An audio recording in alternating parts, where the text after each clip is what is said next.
महाप्रभु श्री जगन्नाथंकर प्रत्येक बेश मध्य सुनावेश अन्यतम।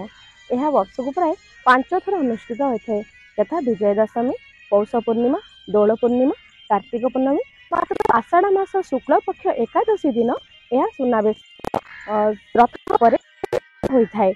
1640 ख्रीष्टाब्द राजा कपिलेन्द्र देव दाक्षिणात्य अंचल विजय लाभ कर समस्त प्रकार धनरत्न को 17टी हस्ती पर बोही आनी एवं से सबु धन समस्त धनरत्न को नहीं जगन्नाथ सम्मुख में समर्पण करते।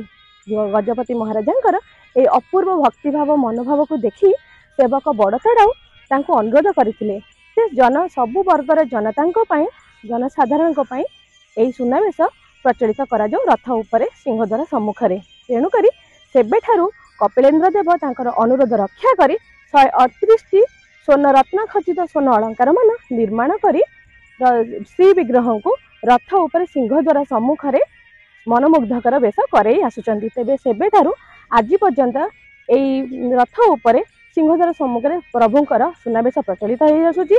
एहाकू सुनावेश कहुए। ए सुनावेश अन्य नाम राजराजेश्वर भेष एवं सेवकों नाम अनुसार यह बड़तड़ाऊ बेश बोली कहुए। धन्यवाद।